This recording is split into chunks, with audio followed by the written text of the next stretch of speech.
റസൂലുള്ളാഹി സ്വല്ലല്ലാഹു അലൈഹി വസല്ലമ തങ്ങൾ ഈ ലോകത്ത് നിന്ന് വിട പറഞ്ഞു പോയി. അഷ്റഫുൽ ഖൽഖ് മുഹമ്മദ് മുസ്തഫ സല്ലല്ലാഹു അലൈഹി വസല്ലം തങ്ങൾ വിട പറഞ്ഞതിലേക്ക് ഇനി നമ്മൾ വിട പറയുമെന്നുള്ള കാര്യം അതിൽ അവിതർക്കിതമാണ്, സുനിശ്ചിതമാണ്.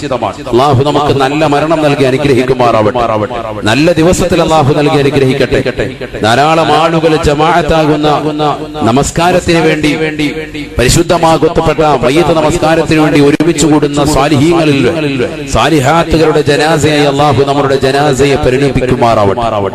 പ്രിയമുള്ള സഹോദരങ്ങളെ, അതിനുവേണ്ടി നമ്മൾ കൊതിക്കണം. കാരണം നബി സല്ലല്ലാഹു അലൈഹി വസല്ലമ തങ്ങളും മുൻപ് വേണ്ട മുൻകഴിഞ്ഞു പോയ പ്രവാചകന്മാരുടെ ദുആ എന്താ? തവഫനി മുസ്ലിമാ വഅൽഹിഖ്നി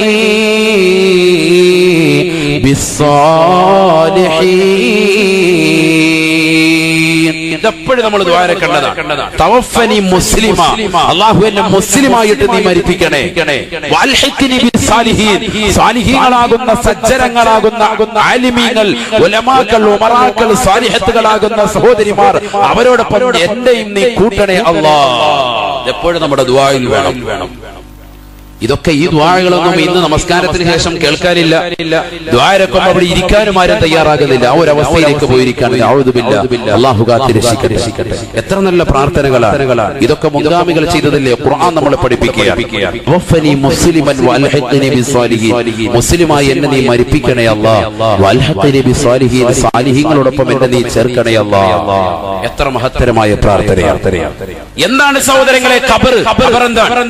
പഠിച്ചു വെച്ചോളി. ഖബറിലേക്ക് ഒരു മനുഷ്യനെ കൊണ്ടുപോയി വെക്കുമ്പോ എന്താണ് ആ ഖബറിൽ ആദ്യമായിട്ടുണ്ടാകുന്നത്?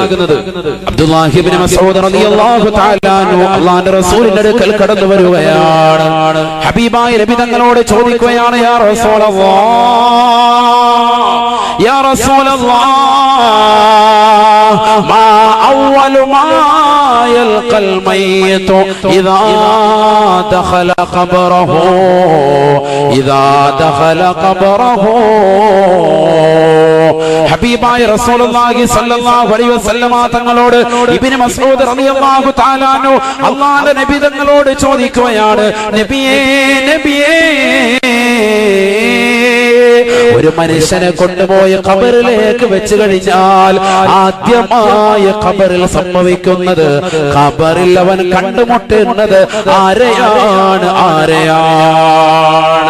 ആരെയായിരിക്കും ഖബറിൽ അവൻ കണ്ടുമുട്ടുക? ഒരു സഹാബിയുടെ ചോദ്യമായി. ആരെ? മലക്കുകളെ. ശരി തന്നെയാണ്. നമുക്ക് അവിടെ പോകാൻ പറ്റുമോ? മലക്കുകൾ എന്ന് പറയാം. ഏത് മലക്കാണ്? നബിയുനാ റസൂലുള്ളാഹി സ്വല്ലല്ലാഹു അലൈഹി വസല്ലമ തങ്ങൾ പറയുകയാണ്, അല്ലാഹുവിന്റെ റസൂൽ ഉടനെ ഇബ്നു മസ്ഊദ് റളിയല്ലാഹു തആല അൻഹുവിനോട് ചോദിച്ചു അത്രേ. ഇബ്നു മസ്ഊദ് റളിയല്ലാഹു തആല അൻഹുവിനോട് അല്ലാഹുവിന്റെ റസൂൽ പറയുകയാണ്, മാ സഅലനി അൻഹു ഇല്ലാ അൻത യബ്ന മസ്ഊദ്. ശ്രദ്ധിക്ക്. ഖബറിൽ ആദ്യമായി കണ്ടുമുട്ടുന്നത് ആരെയാണ്? നമുക്കൊക്കെ ഒരു മനസ്സിൽ ആശങ്കയാണ്. ഈ സഹോദരങ്ങളെ, അടുത്ത സെക്കൻഡിൽ മരിക്കേണ്ടവരല്ലേ? ഞാൻ ഈ പറയുന്ന വിഷയം നമ്മൾ ഇന്ന് മരിച്ചാൽ നാളെ നമ്മുടെ ഖബറിൽ രാവിലെ കാണാനുള്ളതാണ്. ഞാൻ ഇന്ന് മരിച്ചാൽ നാളെ നേരം വെളുക്കുന്നതിന് മുമ്പ് എന്റെ ജനാസ മറവാടും. തീർച്ചയായും നാളത്തെ വൈകുന്നേരത്തിലേക്ക് എന്റെ ജനാസ വെക്കൂല. തീർച്ചയായും എന്റെ വല്യുപ്പ ശൈഖുനാ തഴവ ഉസ്താദ്, മർഹൂം തഴവ ഉസ്താദ്, അല്ലാഹുവിന്റെ ദറജ ഉയർത്തുമാറാവട്ടെ.